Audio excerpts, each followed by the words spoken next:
Assalamualaikum warahmatullahi wabarakatuh. Baik anak-anak, sebelum kita mulai pembelajaran hari ini, mari kita awali dengan bacaan basmalah bersama-sama. Bismillahirrahmanirrahim. Pembelajaran tematik hari ini kita akan melanjutkan tema 4 subtema 2. Kita akan lanjutkan materi dari hari Selasa kemarin ya. Temanya masih sama, berbagai pekerjaan, dan subtemanya pekerjaan di sekitarku. Untuk muatan pembelajaran hari ini yaitu IPS, PKN, dan SBDP. Seperti biasa, sebelum kita mulai pembelajaran hari ini, jangan lupa berdoa dulu. Mari kita berdoa bersama-sama. Bismillahirrahmanirrahim.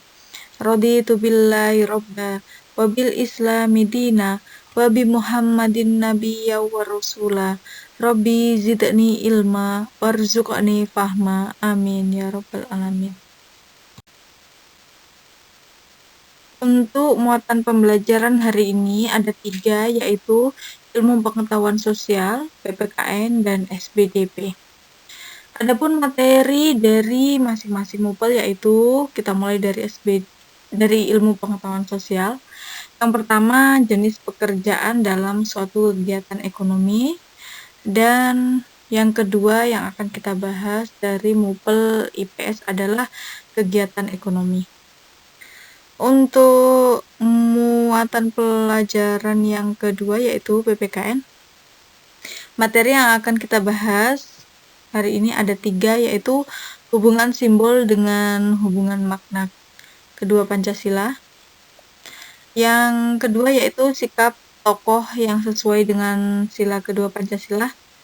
Yang ketiga, materi dari PPKN tersebut adalah membedakan sikap baik dan tidak baik. Selanjutnya, MUPEL SBDP ada 2 materi, yaitu yang pertama ilustrasi dan yang kedua apresiasi terhadap gambar pemandangan. Oke, kita mulai materi yang pertama yaitu jenis pekerjaan dalam suatu kegiatan ekonomi. Apa sih kegiatan ekonomi itu? Kita bahas dulu ya. Kegiatan ekonomi adalah kegiatan manusia untuk memenuhi kebutuhan hidupnya. Nah, kegiatan ekonomi tersebut ini terdiri atas ada 3 ya. Yang pertama produksi, distribusi, dan konsumsi.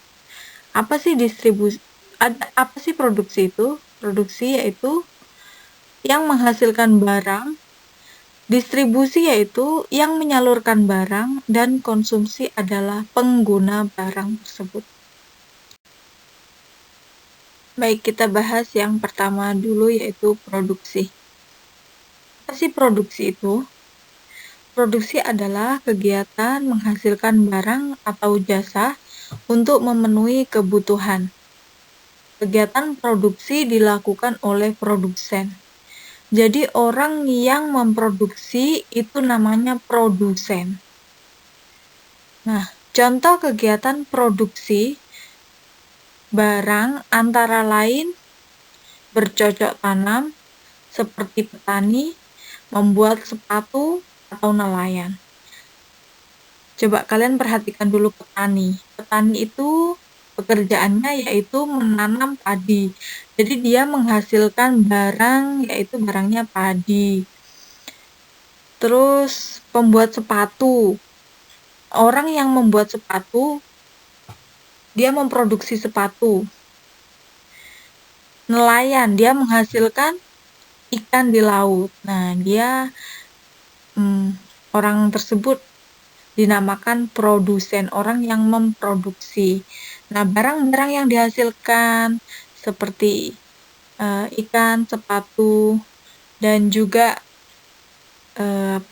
padi itu adalah barang produksinya.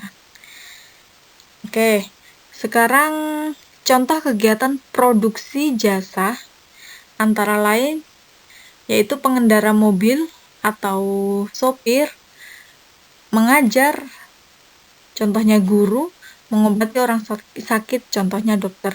Jadi, seperti guru, sopir, dan dokter, mereka ini adalah produsen, orang yang memproduksi, tapi tidak berupa barang.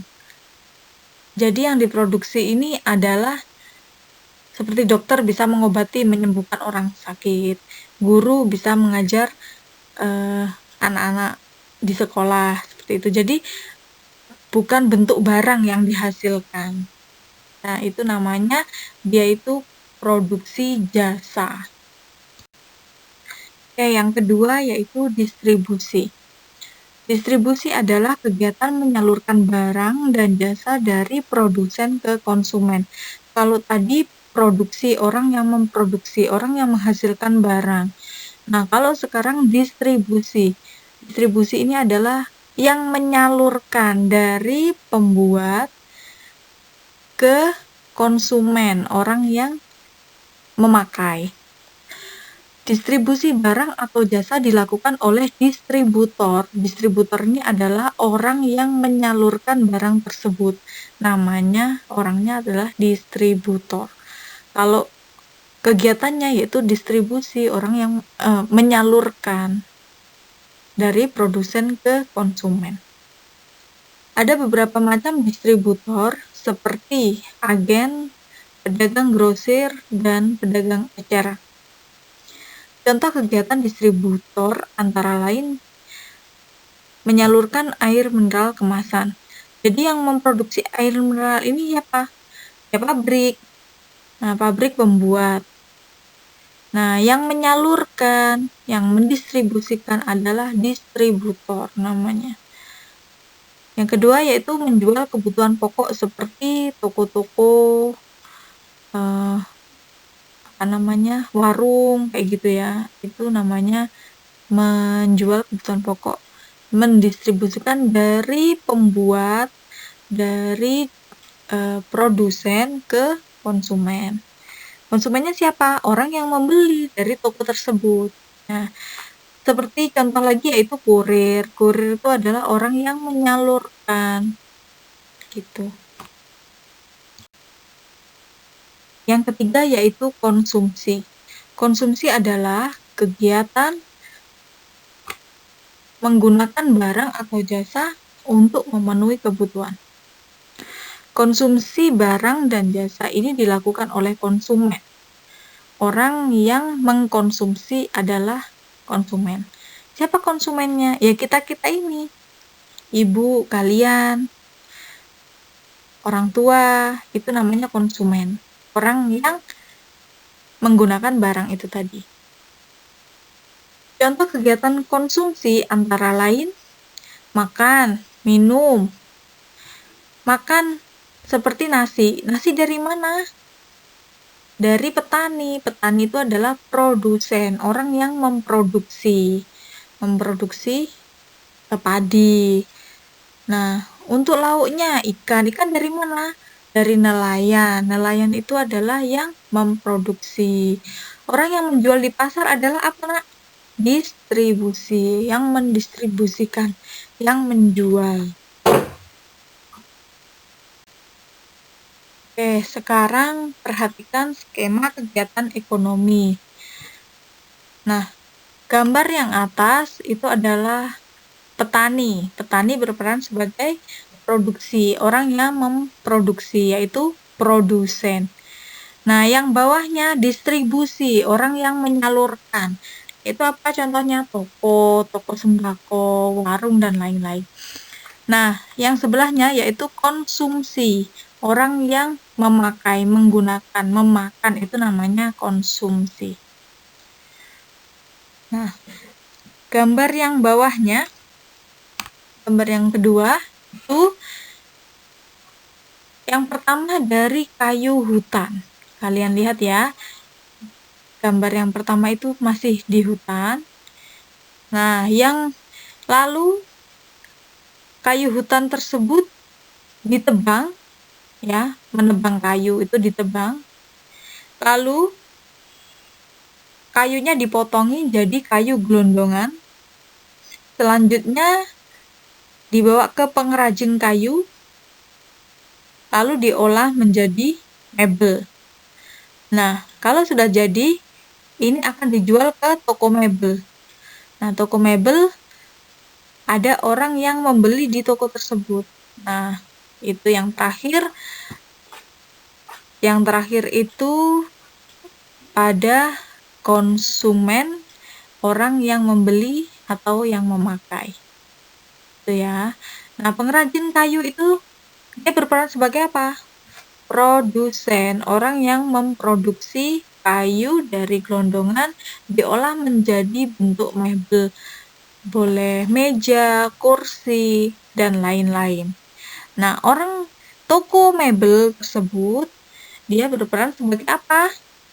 Distribusi, orang yang mendistribusikan namanya distributor. Nah, orang yang membeli namanya konsumen, gitu ya, Nak. Udah paham? Kita lanjutkan mupel berikutnya yaitu PPKN. Materinya tentang hubungan simbol dengan makna sila kedua Pancasila. Sila kedua Pancasila berbunyi kemanusiaan yang adil dan beradab. Sila kedua Pancasila dilambangkan dengan gambar rantai berwarna kuning emas. Mata rantai berbentuk segi empat melambangkan laki-laki, sedangkan mata rantai berbentuk lingkaran melambangkan perempuan. Kalian perhatikan gambar sebelah kanan. Mata rantainya berwarna kuning emas. Nah, ada bentuk segi empat dan ada bentuk lingkaran. Apa maknanya? Yang segi empat itu laki-laki dan lingkaran adalah perempuan. Kenapa mereka kok saling berkaitan? Nah, itulah nanti akan kita bahas pada bab materi selanjutnya. Kita lanjutkan. Mata rantai yang saling berkaitan melambangkan setiap manusia harus bersatu dan saling membantu sehingga menjadi kuat. Makanya dia itu saling berkaitan ya, karena dia harus bersatu padu agar Indonesia ini kuat, maksudnya seperti itu. Hal ini sesuai dengan salah satu makna sila kedua. Makna sila kedua Pancasila. Berikut adalah contoh perilaku yang sesuai dengan makna sila kedua Pancasila. Makna sila kedua Pancasila, setiap manusia setara dan sejajar. Nah, contoh perilakunya tidak memandang rendah orang miskin, berperilaku sopan kepada setiap orang, tidak membeda-bedakan ya, karena semua ini setara dan sejajar, tidak ada yang harus dibedakan. Entah miskin, entah hitam, entah putih, entah agamanya berbeda, itu tidak boleh dibedakan. Yang kedua yaitu anti penjajahan. Menyumbang untuk korban perang, tidak merampas punya orang lain. Nah, berikut adalah contoh-contoh perilaku yang mencerminkan sila kedua. Gambar yang atas adalah memberi selamat kepada teman yang berprestasi merupakan perilaku yang sesuai dengan sila kedua Pancasila. Memberi selamat kepada teman berarti kita menghargai kerja keras teman dan membuat teman gembira. Yang kedua, yaitu gambarnya mengejek teman. Mengejek teman atau memusuhi teman merupakan perilaku yang tidak sesuai dengan sila kedua Pancasila. Mengejek dapat menyakiti hati teman. Mengejek berarti menganggap diri kita lebih baik dan orang lain buruk. Hal tersebut tidak sesuai dengan sila kedua Pancasila. Jadi bisa bedakan ya nak ya. Yang dimaksud dengan mencerminkan perilaku sila kedua Pancasila atau bukan, termasuk perilaku sila kedua Pancasila. Baik, kita lanjut ke mupel berikutnya yaitu SBDP. Materinya tentang ilustrasi. Ilustrasi adalah gambar berupa foto atau lukisan untuk memperjelas isi buku, karangan, dan sebagainya. Langkah-langkah membuat ilustrasi. Yang pertama, menentukan tema. Yang kedua, membayangkan kegiatan. Yang ketiga, menggambar sketsa. Yang keempat, menyempurnakan gambar. Masih tentang ilustrasi. Setelah menentukan tema dan bentuk kegiatan objek, selanjutnya kita perlu menggambar sketsa. Sketsa dapat dibuat menggunakan garis. Contoh, tema gambar kerukunan antar warga. Kegiatannya, 2 orang saling bersalaman. Nah, yang dimaksud dengan sketsa itu seperti itu, anak-anak. Gambar yang kiri, sketsa garis orang yang sedang bersalaman. Namanya sketsa yaitu dasar untuk membuat gambar dulu, garisnya dulu. Setelah itu disempurnakan pada gambar sebelah kanan. Sudah lengkap, terlihat dengan mata, hidung, rambut, bentuk badannya, dan aksesoris baju dan lain-lain. Itu sudah sempurna. Gambar yang sebelah kanan itu sudah sempurna, dan yang sebelah kiri itu masih sketsa. Bahan gambar dasar maksudnya sketsa itu. Materi selanjutnya yaitu apresiasi gambar pemandangan. Apresiasi seni adalah penilaian terhadap suatu karya seni. Apresiasi meliputi mengenali, menilai, menghargai, makna atau nilai-nilai yang terkandung dalam karya tersebut. Hal-hal yang diapresiasi dalam suatu karya, misalnya hal yang sudah dilakukan dengan baik, kegiatan yang paling menarik, hal yang masih perlu ditingkatkan, dan saran. Kamu juga dapat memberikan apresiasi tentang gambar orang lain sesuai dengan hasil yang ditampilkannya. Apabila gambar yang ditampilkannya kurang baik, kamu dapat memberikan saran dengan santun agar gambar yang dihasilkan lebih baik lagi. Jadi yang dimaksud dengan apresiasi ini adalah kalian memberikan saran, masukan, atau pujian dari hasil karya temanmu itu. Contoh apresiasi. Contoh gambar di atas ini adalah gambar temanmu, gambar orang lain, atau anak sekolah lain yang kalian lihat secara langsung. Nah, hasil kalian memberikan apresiasi, memberikan penilaian, contohnya seperti ini. Hasil gambarnya bagus, gambar pemandangan sawahnya sudah jelas.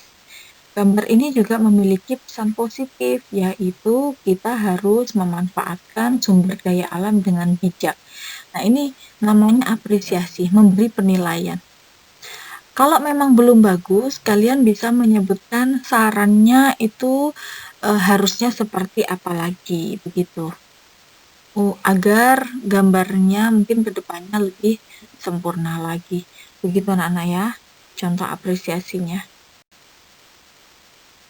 Demikianlah tadi penjelasan dari Ibu tentang materi hari ini. Sekarang kita masuk ke tugas.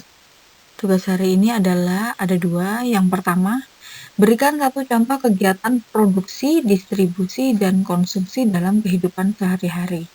Kamu bisa memberikan contoh kegiatan produksi yang pernah kamu lihat, atau dalam lingkunganmu saja yang nggak usah terlalu jauh-jauh, tapi dalam lingkunganmu sendiri yang penting kalian paham. Yang diproduksi apa, yang distribusi apa, dan dikonsumsi itu contohnya seperti apa, gitu ya. Untuk yang kedua, itu ada gambar di bawah itu, ada gambar sebuah rumah. Nah, itu coba berikan apresiasimu terhadap hasil karya seni di bawah ini. Nah, menurutmu gambar ini kurang apa? Apakah sudah bagus? Ataukah ada yang kurang? Ada yang perlu ditambahin? Nah, jika memang sudah bagus, itu tolong berikan pujian. Jika memang kurang, itu berikan saran yang seperti apa. Begitu anak-anak ya, untuk tugas hari ini. Terima kasih sudah menyimak materi tematik hari ini. Semoga bisa dipahami, dimengerti, dan semoga kelak bisa bermanfaat untuk kalian semua. Akhirul kalam, jika memang ada kurang lebihnya Ibu mohon maaf. Wassalamualaikum warahmatullahi wabarakatuh.